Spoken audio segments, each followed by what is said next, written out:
Hey y'all, I'm not gonna keep y'all that long, but y'all make sure y'all like, share, and subscribe this video. And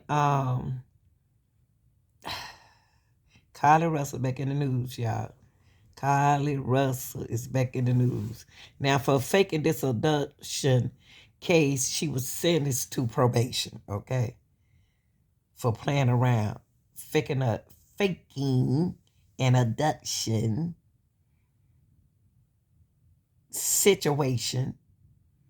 She's on probation, okay? So I guess since she didn't harm anyone, since she didn't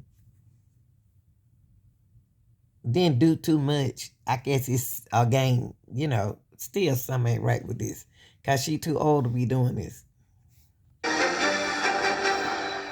Welcome back to Court TV Live. I'm Judge Ashley Wilcott, honored to be with you for the next 3 hours. We have breaking news out of Alabama. The woman who faked her own abduction is back in court today for a plea hearing. Carlee Russell disappeared for 2 days last summer after reporting she saw a toddler on the side of the road. But once she turned up, it quickly became clear that the entire ordeal was a hoax. Let's get you into court now for the start of that plea hearing.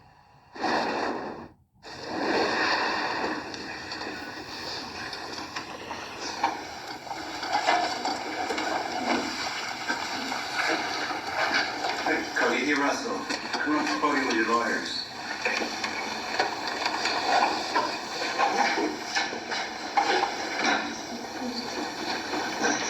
Judge, this is Miss Russell. Good afternoon. Please raise your right hand. You solemnly swear the testimony you're about to give shall be the truth, the whole truth, and nothing but the truth, so help you God. Yes, sir. You are Carlee Russell? Yes, sir. You can put your hand down. This is CC 23-888 and 889. You were charged in each of these cases with making a false police report, which are misdemeanor offenses. I'm showing you a document titled Explanation of Rights. Did you go over this document with your lawyers? Yes, sir. Is that your signature on the last page? Yes, sir. Do you have any questions? How do y'all believe anything she's saying? She did a whole host and faked an abduction. How do y'all believe her raising her hand that she's gonna be honest?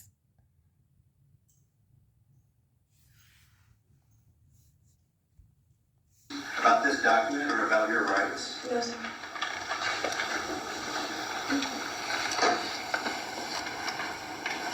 All right then, and there is no plea agreement here. You understand that? Yes, sir. In CC 23-888, as to the misdemeanor offense of making a false police report, how do you plead? Guilty. And in CC 23-889, as to the misdemeanor offense of making a false police report, how do you plead? Guilty. Fine. You have, let's see, I'm a little out of order here. I'm showing you Court's Exhibit B. Did you go over this document with your lawyer? Yes, sir. And is that your signature at the bottom? Yes, sir. Are you satisfied that your attorneys, Mr. Henry Anthony, Richard Jaffe, and Lucky Milad, Yes, sir. are good and competent attorneys and have represented you well? Yes, sir. Are you satisfied with the plea agreements in these cases? Yes, sir. Are you pleading guilty of your own free will? Yes, sir. Has anyone forced you or coerced you to plead guilty? No, sir. Has anybody promised you anything in exchange for your plea? No, sir. Are you pleading guilty because you are in fact guilty? Yes, sir. All right, at this time, before we proceed, well, I find that your plea was made knowingly and voluntarily, and based on your plea, I find you guilty. Before sentencing, first, is there anything that the Attorney General's office would like to add? Yes, Your Honor, if you don't mind. As the court is aware, I have asked to speak today, and I have a lot to say, but the court has asked me to limit it to 2 minutes, so I will do that. First of all, this case has always been about respect for law enforcement and respect for this community as a whole. Ms. Russell faked a kidnapping, duped the community, and contrived this situation. We still, Judge, don't know, to this day, Thank you. where she was, how she got there, what she was doing, with whom she was doing it with. Once we figured out that she was supposedly missing, the community got involved. Hundreds of people got involved. They took time away from their families, their work, their fun. Law enforcement got involved, from federal, state, to local. And they took time away from their family, their people, their work, other cases that needed to be solved. This has been a case that it was taken advantage of, and it's our contention that Ms. Russell knew this would happen. She had researched it on the computer. She had researched search terms about Amber Alerts and the movie Taken, all of those things. And then, Judge, when she came home, we have ring camera footage of her walking casually down her parents' street, and when she gets in front of her parents' house, she runs up there and starts beating on the door.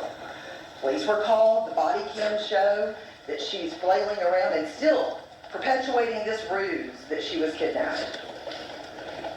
The ambulance was called. She goes to the hospital and she finally speaks with law enforcement, and that's when she tells the story about that orange-haired man and woman playing with her hair and eating cheeses. This ruse continues. And it doesn't stop until a couple of days later when her lawyer issues a statement. So I have to say, Judge, that because of this ongoing, complete disrespect for this community as well as law enforcement, it is our contention that she should get some jail time. I understand that it's a misdemeanor. I do. But because of the effect that it has had on law enforcement as well as on the community, we feel even if it's weekends in jail or nights in jail, that some sort of incarceration is warranted in this case. I think I kept it under 2 minutes. All right, thank you, Ms. Morris. All right, is there anything from the defense attorneys? No, sir. Judge, what we're going to do is I'll let Ms. Russell make a statement.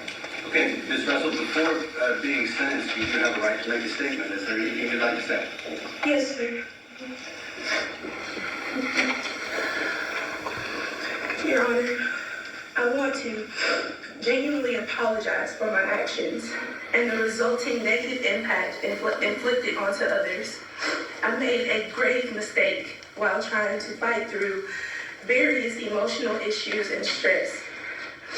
I am extremely remorseful for the panic, fear, and various range of negative emotions that were experienced across the nation.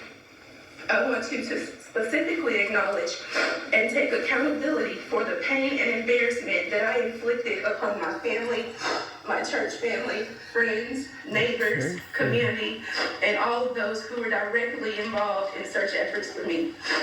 I also extend my sincerest apologies to the Hoover Police Department and every other law enforcement agency and personnel for the position that I put them in and for the resources used.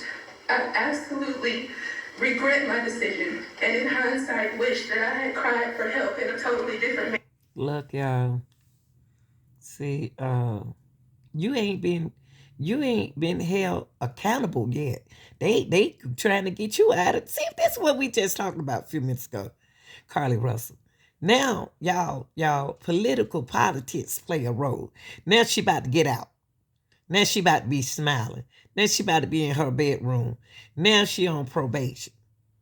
What did y'all punish her? What was her consequences? Being on probation is the consequences? No, it's not. She could have ended this situation.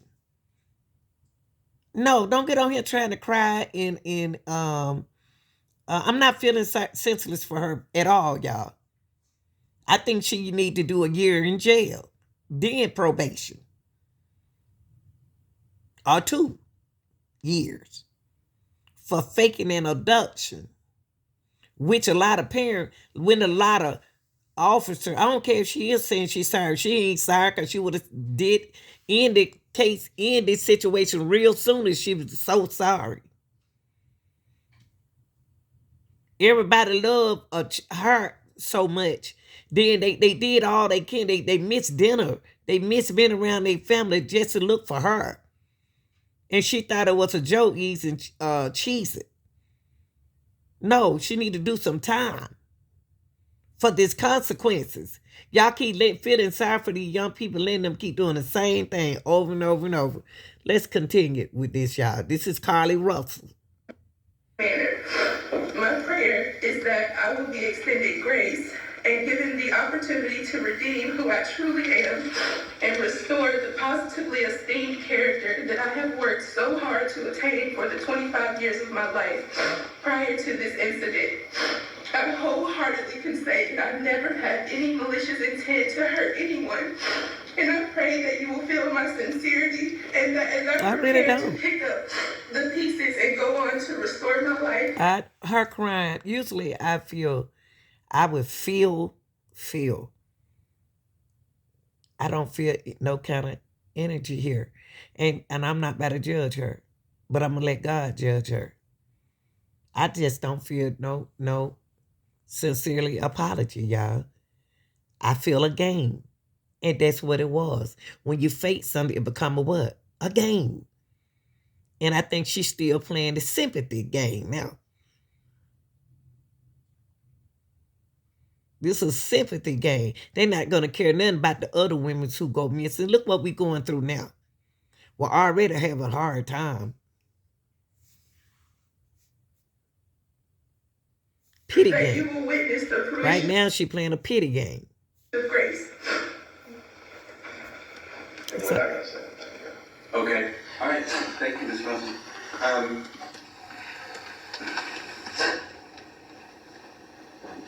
When you first made this report, you alarmed this community, and you really alarmed the country, because the story went nationwide, as you know. And then when it came out that it wasn't true, not only was this community outraged, but the country was outraged. What you did was you wasted a lot of government resources. That's and right. You're going to pay for that. You're going to pay every dime of that in restitution in this case. It would be a waste of government resources to have a trial in this case. So you have taken responsibility, and we're not going to do that. It would be a waste of government resources to put you in jail. One of the most expensive things the government does is incarcerate people.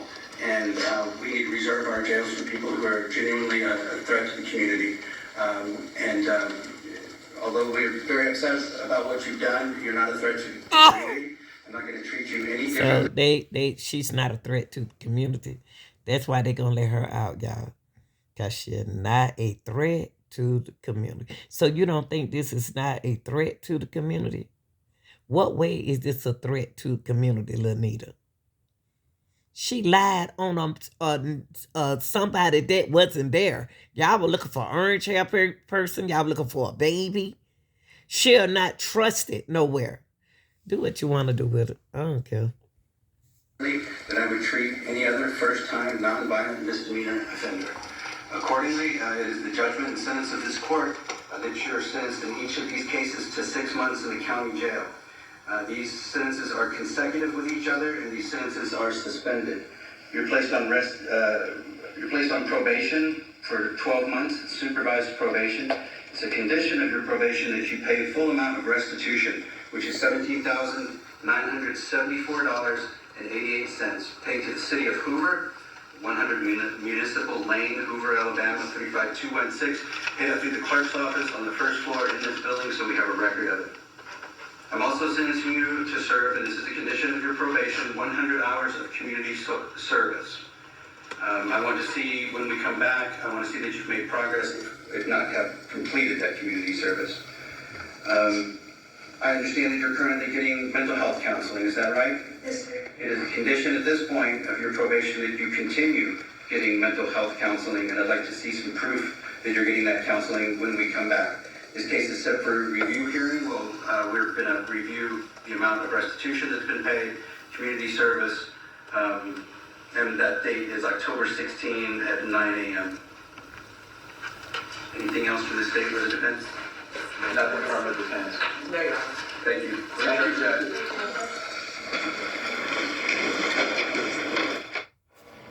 She took responsibility.